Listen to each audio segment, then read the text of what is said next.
para os mais de 10 mil torcedores do Guarani, foi uma partida muito emocionante. Para quem ficou em casa, quem viu pela televisão, o Guarani se entregou como tem feito nas últimas partidas, até quando podia e de que maneira podia. Primeiro tempo mais do Guarani, segundo tempo mais do Santos. Vou passar alguns números aqui para que o torcedor tenha ideia. A posse de bola foi maior do Santos em todo o jogo. No segundo tempo, sim, teve mais posse de bola.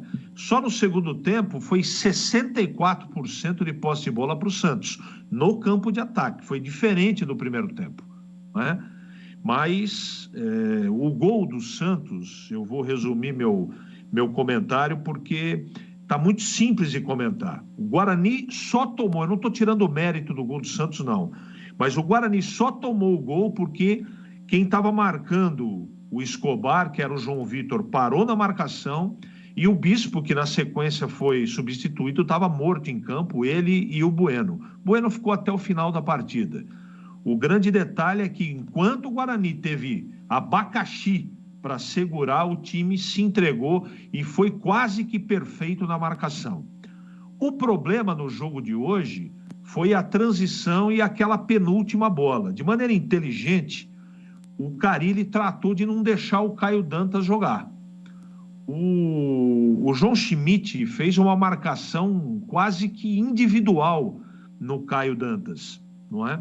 Quando o Caio Dantas ficava entre os zagueiros, aí a zagueirada tomava conta. Mas quando ele vinha na intermediária para tabelar com quem levava a bola, ele não conseguiu participar. Ou ele tomava falta, ou tomava o tranco, ele não conseguia jogar. Porque foi assim, como se fosse um meia, que o Guarani fez 4 gols em Chapecó. Então o Santos, demonstrando conhecimento e execução de um plano de jogo da marcação, inutilizou essa jogada da equipe do Guarani. Outro detalhe, os laterais do Santos são muito bons, tanto na marcação como no apoio. No apoio eles são muito fortes. O Sherman, como tomou cartão amarelo, foi substituído, mas quando ele está jogando à vontade, desce Escobar e desce Sherman. O lado do campo do Santos é muito forte. E foi o lado do campo, pela uma bobeira do Guarani, mas também pela competência do Escobar, que ele penetrou, entrou na diagonal. Eu não entendi também por que a zaga afastou, não é? Se os zagueiros viessem ao encontro do Escobar, poderia ter sido o lance finalizado de uma outra maneira, uma bomba, um golaço, não tira o mérito do lateral esquerdo, que fez 1-0. Mas o Santos ficou muito com a bola também, porque o Guarani pregou.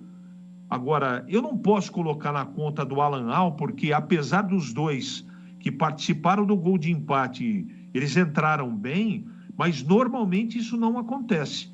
Todas as vezes que o Alan Al tem que olhar para o banco e mexer, o time piora, porque a qualidade de quem está no banco, infelizmente, pela qualidade técnica muito abaixo do necessário, é complicado para ele mexer. Eu entendo o técnico.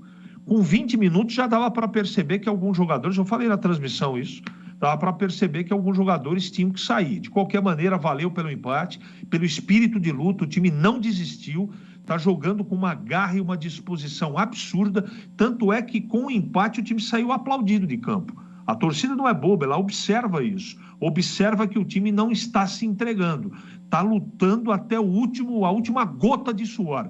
Legal, valeu pelo empate, só que agora transfere a vitória necessária para sair dessa situação para o jogo de domingo. Botafogo ganhou fora de casa, agora o Guarani vai ter que jogar em Ribeirão Preto para tentar ganhar o jogo. Mas no jogo de hoje, valeu, foi um jogo muito legal e o Guarani, na minha opinião, cumpriu à risca o que tinha que fazer, principalmente lutar até o último instante. Edu?